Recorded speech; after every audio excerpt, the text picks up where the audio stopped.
John Seller, you are an international expert in law enforcement issues relating to wildlife crime.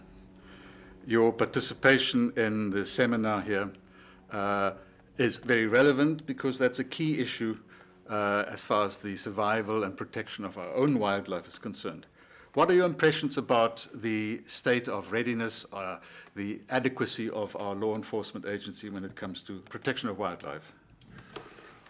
I think in general terms, my impressions are favourable. And in fact, I was speaking at an event this morning, and I wouldn't want South Africa to get a big head, but I thought it was important to make the point that actually the international community should be really grateful to South Africa because it has faced a major crisis. It's faced the most incredible upsurge in its rhino poaching. And yet I think that the bottom line is, if the rhino populations had been in, frankly, most other countries in Africa, they would have been gone by now. So I think that there is much that South Africa has done that is commendable, but clearly there must be areas where improvements can be made. You've spent many years in CITES, in very senior positions, on global issues relating to wildlife crime. Is it your sense that we are sufficiently involved in international law enforcement cooperation? Is there room for improvement in that area? Oh, there is very considerable room for improvement. One of the things that I have found very frustrating, and particularly in my latter years in CITES, but also in very recent years, was, for example, in 1999, I led a team that visited 14 countries in all. We were looking at poaching and illegal trade of tiger. And one of the things that we said in our report was that there were clear indications to us that organized crime was involved in this to an extent. And yet myself and a very few others who tried to get that message out during the early 2000s appeared not to be listened to. And it is only in the last perhaps 3-4 years that suddenly the world seems to have woken up to what is going on. And it's almost now become the sort of subject of the month. I think there's a realization in South Africa amongst the authorities that the whole issue of protection of wildlife has really moved out of the realm of environmental matters towards a security matter, national and international. Do you find this to be the case in other countries as well, and have the practical steps to deal with it as a security matter been followed up as well? Are they implemented?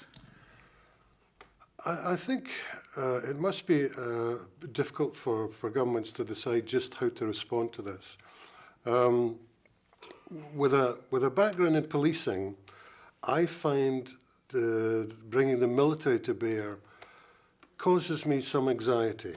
Now, on the one hand, I recognize that can be appropriate because you're dealing, as you say, with security, where you're having incursions across your national borders. You have a situation where, in many countries, the park rangers, game scouts, whatever they're called, are outgunned, they're outnumbered.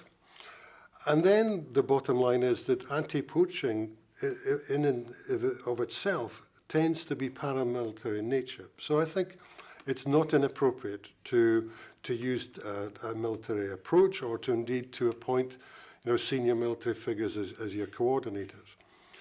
But again, as I say, from a policing background, I think there has to be a very clear distinction between military and civil authorities. And the military should very much be an aid to the civil authority.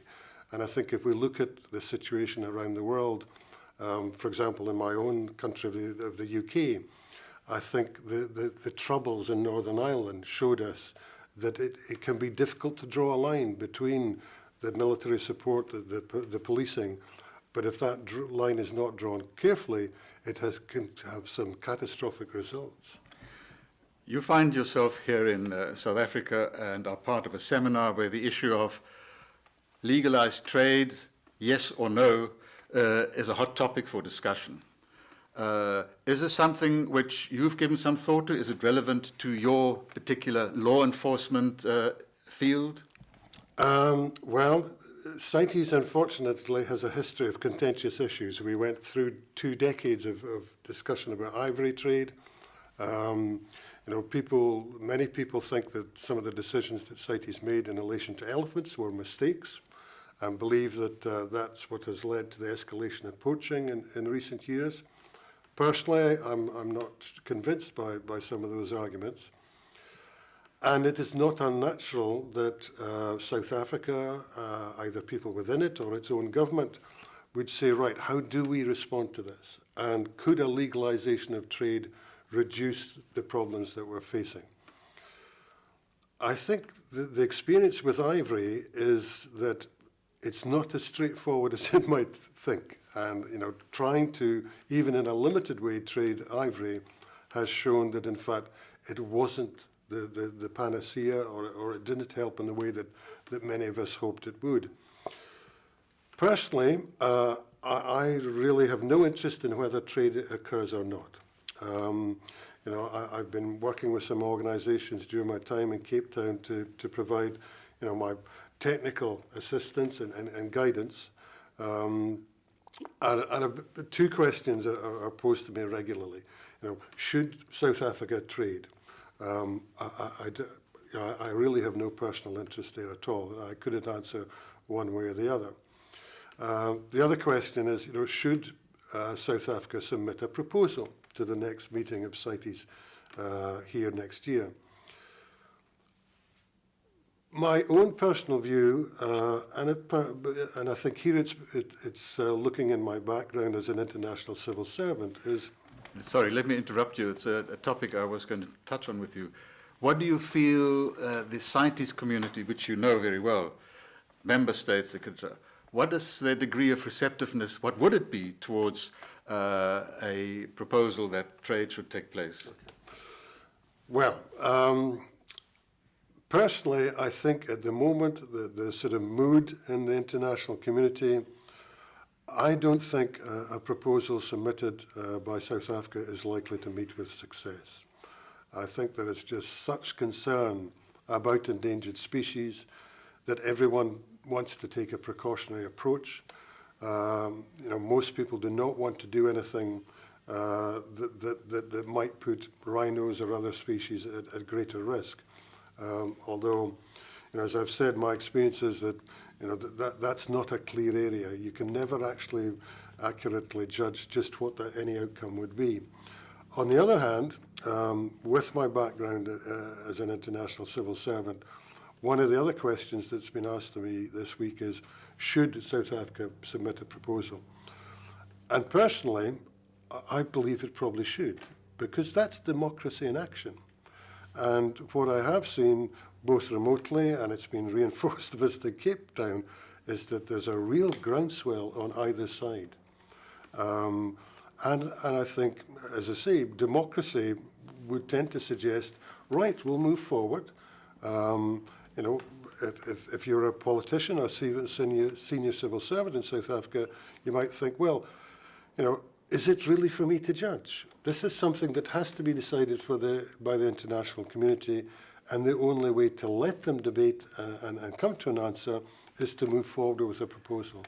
The whole issue of the rhino and the threat of its extinction is not only topical here in South Africa, it's an international discussion which is taking place. And there also seems to be significant willingness, both from corporates, NGOs, and governments, to assist South Africa somehow in better protecting its wildlife species.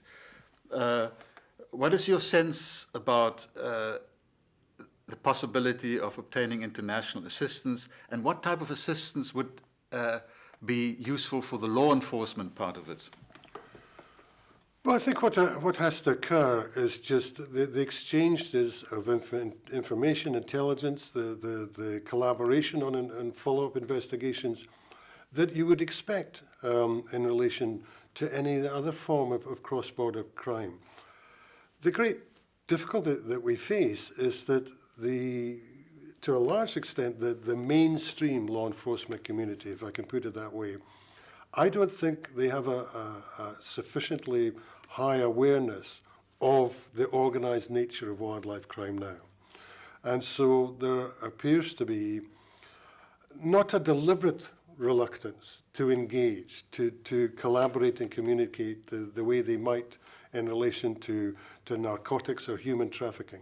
As I say, I don't think there's a deliberate reluctance. I think that reluctance comes about through ignorance, and I don't mean that in a disrespectful way.